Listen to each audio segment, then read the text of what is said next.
In this lecture, we're going to combine some of the different topics that we've covered. We're going to read data from a file and store it in a dictionary. In this lecture, we're going to work with the file on the left-hand side of your screen. It contains Assignment 1 grades. There are two columns, one for a student ID and a second for the grade that the student with that ID earned on the assignment. If you watched the optional lecture from last week, the data will look familiar, and the task will be a bit familiar too.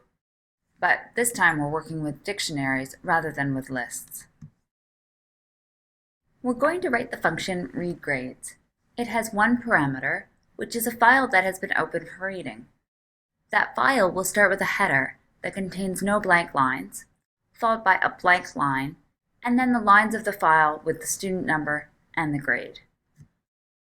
The task that this function will complete is to read the grades information from the file and build a dictionary where each key is a grade and each value is the list of IDs of students who earned that grade.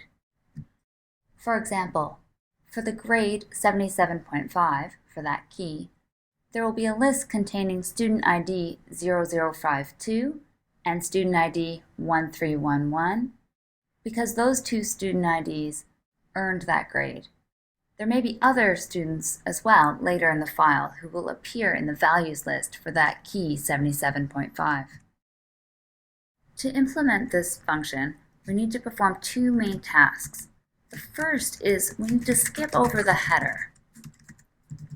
Once we've skipped the header, we can move on to reading the grades from the file and accumulating them in the dictionary.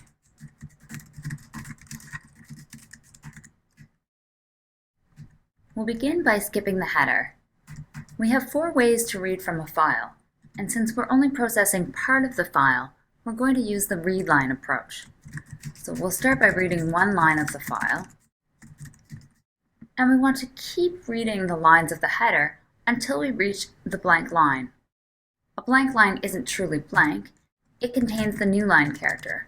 So as long as the line is not the new line character, we'll keep reading. That would be part of the header.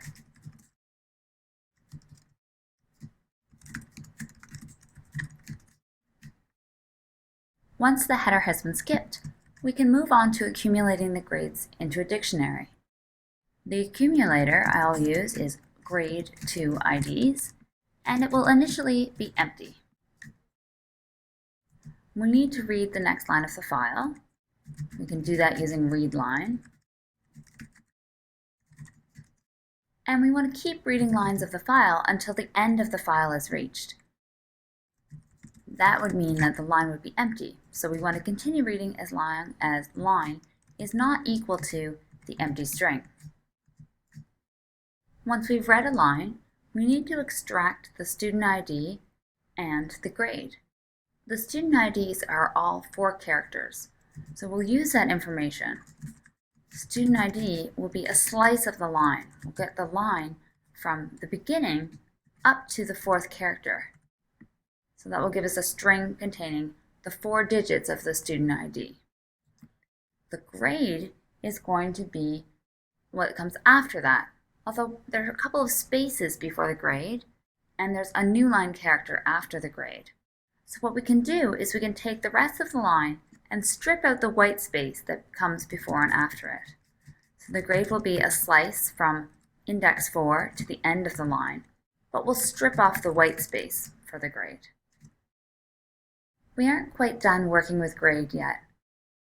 We want grade to refer to a float, not a string, and currently it refers to a string that contains a numeric value.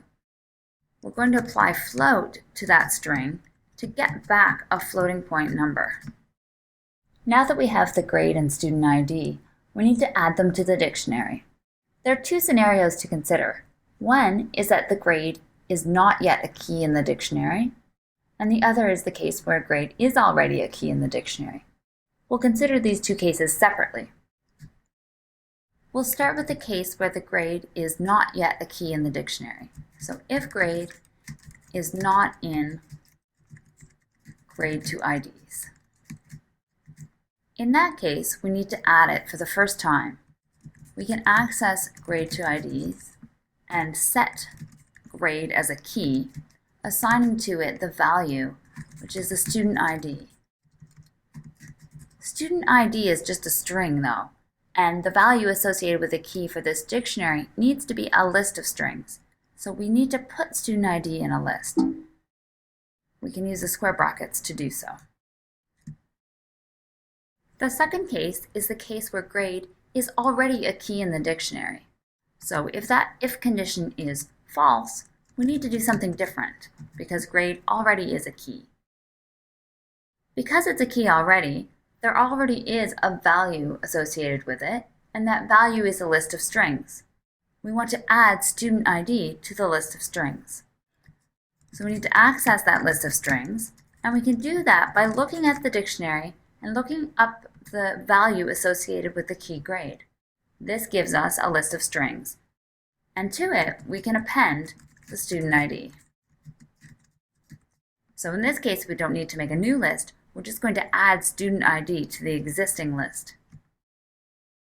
Once we've finished adding this grade and student ID to the dictionary, we can move on to the next line of the file. So we'll read another line. Once all of the lines of the file have been read, the while loop condition will become false, and we can return the grade to IDs dictionary. Now that we've finished writing this function, we can run it. To begin, I have to open a grades file, which happens to be stored at this long path, and then I can call read grades, passing that grades file as the argument, and it returns a dictionary. We can see in this dictionary that 77.5 does have student ID 0052 as one of its values, along with 1311, and actually several other student IDs earned that grade.